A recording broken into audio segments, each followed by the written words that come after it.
Сьогодні поговоримо про дві важливі теми, які чомусь є перекрученими майже аксіомами у нашому суспільстві. Вже не раз про них згадував в інших матеріалах, але зараз настала точка кипіння. Така сама, коли ви чуєте від свого партнера «нам треба поговорити». Все серйозно.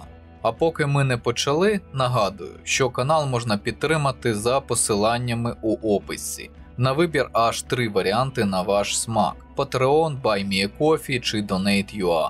Потім розрахуюся з вами класичними матеріалами про кризову та військову психологію із оглядами та розборами відеоігр, звичайно українською. А ці поважні пані та панове вже підтримали канал. Шана та дяка. Підтримуйте україномовний YouTube. Отож, розпочнемо.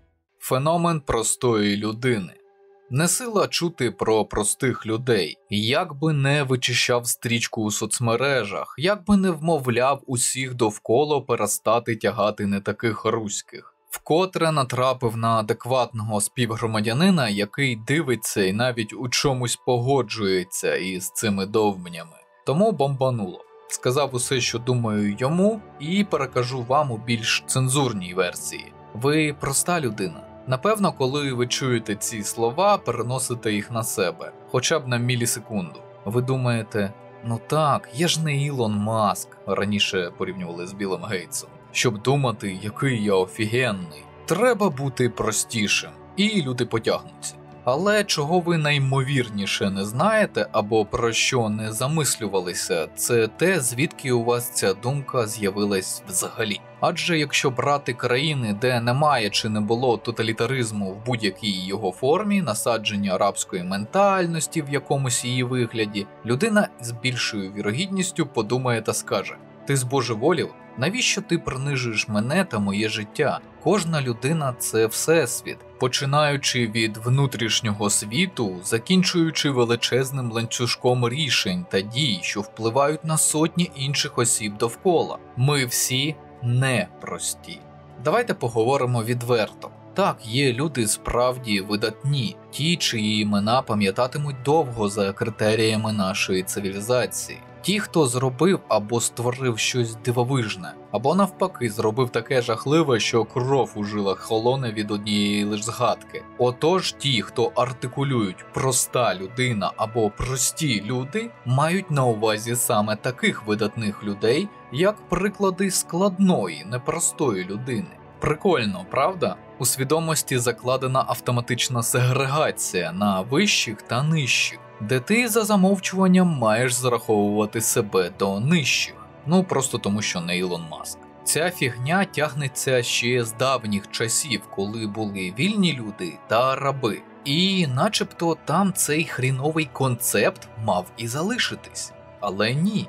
Його досі використовують суспільства, для яких свобода думки та волі – табу. Той самий СРСР, як приклад, використовував подібне, щоб створити міфи типу 28 панфіловців. Навіщо? Дуже просто, щоб простий солдат пішов і здійснив подвиг, пожертвувавши собою заради батьківщини, щоб хоча б посмертно перевести себе з розряду простого до складного. Але й тут обман.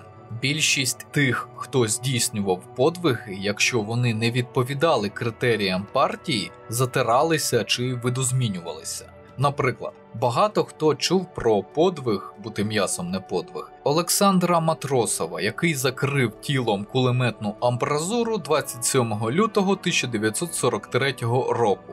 Ось тільки ще до нього, 6 серпня 1942-го, наприклад, подібне зробив барабан на дріб Чулпонбай Тулубердієв.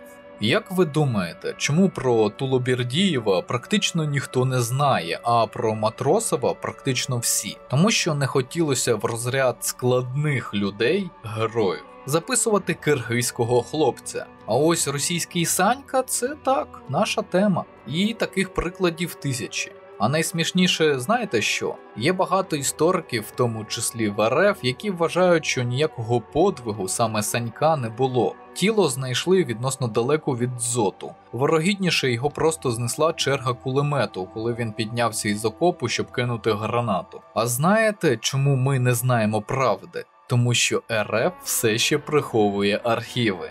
остерігаються відкривати. А ще у деяких дослідників немає впевненості у тому, що подвиг Матросова здійснив взагалі Матросов, а не Шакір'ян Мухамед'янов. Є багато версій. А все тому, що в СРСР був інтернаціоналізм, так би мовити, не забувайте. Тим не менш, цей конкретний міф породив так звану честь мати у підрозділі свого Матросова. Командири посилали на кулемети бійців, і той солдат, чий труп був найближче до кулеметного дзоту після бою, вважався почесним Матросовим у підрозділі. Варварське жертвоприношення. Насправді проблема полягає насамперед у культурі того суспільства, у якому ти розвивався чи розвиваєшся. Оскільки Україна дуже довго була під окупацією СРСР, у нас пестувалась другосортність щодо себе та звеличення всього російського відповідно.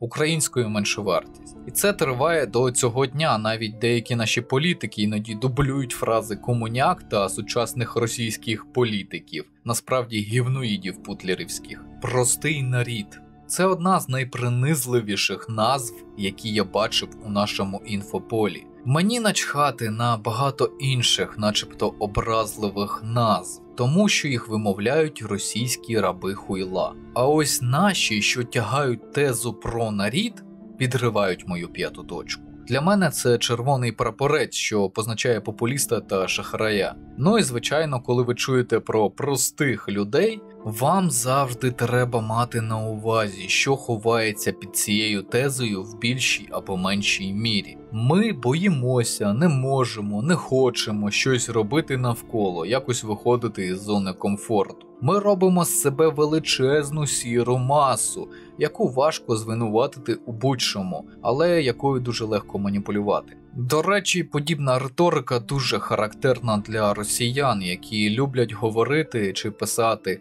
«А що лично я зроблю? Я простой чоловік». Так само вони водночас відкидають будь-яку колективну відповідальність, часто навіть найменшу, тезою «не всі такі», створюючи когнітивний дисонанс, бо це звучить якось так. Нас много, мы простой народ. Именно наших детей отправляют умирать в Украину властимущие, которые почему-то туда все едут и едут. Хотя мы, конечно же, не поддерживаем войну, но своих таких же простых детей пускаем. І тут бац, вишенька на торті. А так ми проти війни. Що означає, ми лицемерные мрази и знаем это. Надеемся избежать ответственности и радуемся, когда это получается. Такие мы простые люди. Власне, проста людина – синонім слова «раб». Мій заклик – не будьте простими людьми. Не використовуйте це словосполучення як виправдання своїх чи чужих помилок. Перестаньте асоціювати себе з рабами. Перестаньте шукати кумира, вождя, господаря. Ви і є господарі свого життя. І як тільки ви це зрозумієте повною мірою, ви раптово усвідомите, в чому сенс саме вашого життя. Для кожного він різний, але шлях до його усвідомлення один – прийняти, що ти сам його визначаєш. Повірте, стане легше в рази. А раби залишаться рабами. Не можна навчити стару собаку новим трюкам, не намагайтесь. Просто знайте, раб завжди заздрить вільній людині і зробить будь-що, щоб зробити з вільної людини подібного до себе раба. Феномен культу смерті. Це друга достатньо важка тема. І вам та й мені треба змиритись, що деякі люди її зрозуміти не зможуть та не схочуть. Бо навіть незважаючи на війну, такі особи ментально залишились в Україні, якої вже 3 десятиліття немає. Знаєте, у християнстві та деяких інших релігіях прослідковується такий паттерн людського існування. Живи праведно, але скромно, не гріши, сповідуй заповіді. Ось список правил. І тоді після смерті ти потрапиш в умовний рай. Ця концепція стара як білий світ. Але зараз я хочу поговорити про те, як цю видозмінену концепцію використовували в СРСР і як вона зараз впливає на його наступників – Росію та росіян. Парадокс в тому, що сам Союз таке ставлення до смерті маскував, використовуючи науковий атеїзм. Також дуже важлива відмінність, котру адепти комунізму досі використовують як аргумент – відсутність возвеличення потойбічного життя.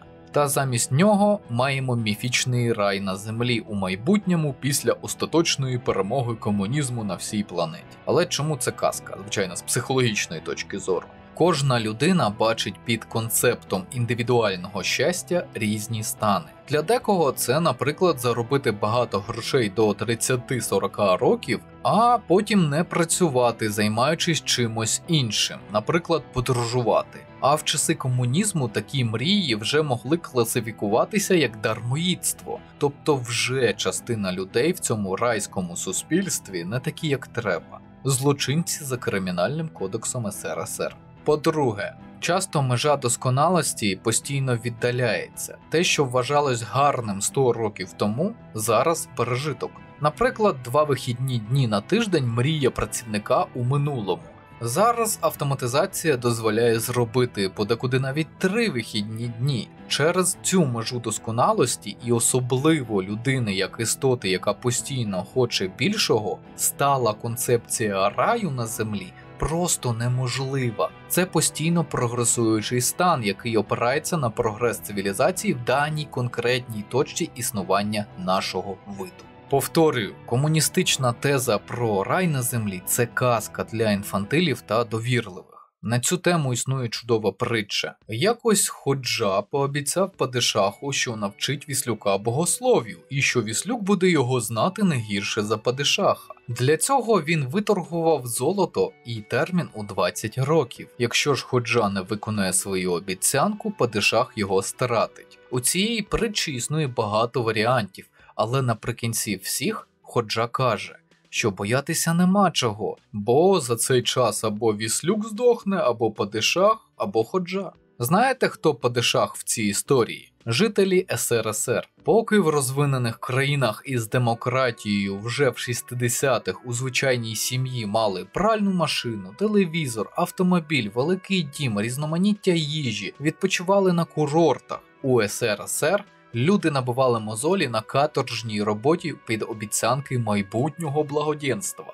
І полірувалось все це вже мертвими. Мовляв, ви повинні терпіти та працювати на перемогу комунізму, бо вже стільки вмерло для її забезпечення, що ви не маєте права скаржитися. І головним трупом і водночас реліквією секти був Ленін у мавзолеї. Ви тільки вдумайтесь, у них є мумія на головній площі країни. Таке становище речей сформувалось не одразу. Наприклад, Компартія з ряду причин не проводила військові паради на 9 травня. Проводились лише у 1945-му, не в травні, 65-му, 85-му, 90-му роках. А от після почалось. Коли померли більшість ветеранів Другої світової, які були у притомному віці під час бойових дій, культ смерті увійшов у повну силу. Так як комунізм не міг навіть наблизитись до захоплення світу, рай на землі відмінявся. А через це логічно, що люди не могли більше мати сакральну мету в майбутньому. Тому їх погляд, невідривний від пропаганди, перейшов на минуле, у якому, як вони думали, ще не просрали всі полімери. Тому логічно, що символами минулого стали мертві, бо вони не можуть сказати дітям та онукам, що ті остаточно збожеволіли, у мертвих немає голосу. Побєдобєсія – це пік некрофілії в її найстрашнішому масовому прояві. Не буду тут переказувати, ви всі прекрасно це знаєте. Можем повторіть, за дідов і так далі. Редактор пустить відео рядом. Вибачте, якщо хтось їсть під час перегляду. Раніше, та й зараз, мене часто називали спеціально вигаданим комуністами словом – антисовєтчик. Той, хто проти комуністів минулого та їх ідей. Але самі того не розуміючи, вони все більше відкривали мені очі на те, у що перетворили свою ідеологію. Це не політична ідеологія, це релігійна ідеологія. Зі своїми символами віри, реліквіями, молитвами-лозунгами, міфологією, канонами, догматами та священними війнами. Навіть це слово, яким вони називають всіх, кому подобається свобода – антисовєтчик, не віруючий у їхню версію вигаданого світу. Це для них найстрашніший ворог, бо того, хто сумнівається, вони ще могли заманити казочками та фанатизмом, або хоча б примусити піддакувати їм з остраху. Людину, яка любить свободу та життя – ні. Занадто відрізняються основні принципи свідомості. До речі, секція коментарів до минулого матеріалу про психологію комунізму. Там майже портал в пекло. Ватне та комуняцьке бінго можна складати по кожній гілці обговорення. Окремо вражають особи, які після фрази «Голодомор та Голокост були злочинами проти людства», і тут вони вставляють «але». Ви ж кончені. Немає «але». Там крапка. Немає ніякого виправдання. Як і тому, що творять рашисти тут, в Україні зараз. Ідіть подивіться на свого кумира, поки він ще не здох, а це скоро. Считаю распад Советского Союза огромной трагедией 20 века. Між іншим, у них палає аж на горизонті видно. Особливо мене тішать українці, які розмотують фактами комуняк в щепки. Ви ж мої любі, вам промені добра. І саме про вас, мої співгромадяни. У нас, українців, також є свій релігійно-побутовий культ, якого деякі з нас стидаються. Культ життя. Ми його любимо у всіх його проявах. Наведу приклад, що дуже вражає іноземців у наших воїнах. Один із показників – любов до тварин. Стільки відосів, фото, свідчень того, як наші вояки рятували або дали притулок, накормили собачку чи котика, не було ніколи у військовій історії. Що там казати, у бліндажі ще у 2015 році в нас жило 2 коти і собака. Вони прибились до нас випадково, а ми були не проти. Іноді попестити тваринку – це добре знімає стрес. Це якщо брати суцільно прагматичну сторону питання. Наприклад, цей пан пес був покинутий Росгвардією, коли вони тікали із наших територій. Ви знаєте росіян. Для змародерної пралки місце у вантажівці є, а для пана пса не знайшлося. Але йому пощастило, він потрапив у Нацгвардію України. Зараз він вже знає команди українською та дуже радий, що в нього є друзі, які його не кинуть. На контрасті, от вам герой росіян Мельчаков, який власноруч катував та вбивав собак та кішок, ще й записував це на відео. Серйозно, просто загугліть слово Мельчаков і одразу виповзе фото, як він тримає відрублену голову собаки. Показувати не буду, Ютуб таке не любить. Ми та вони – 2 різні світи. Життя та смерть. Воїн у стереотипній свідомості цивільної людини із різних куточків світу асоціюється з дисципліною, маскулинністю, твердістю, відсутністю живих емоцій. Але у нас, нації, що любить життя, все трошки інакше. Ми не стидаємося радості життя. І це лише один прояв, на якому акцентую. Радіти життю – це не привілей, не розкіш і це не сором. Ви дійсно думаєте, що наші воїни на позиціях повсякчас похмурі та серйозні? Що вони не жартують, не веселяться, не радіють тому, що живі? Навпаки.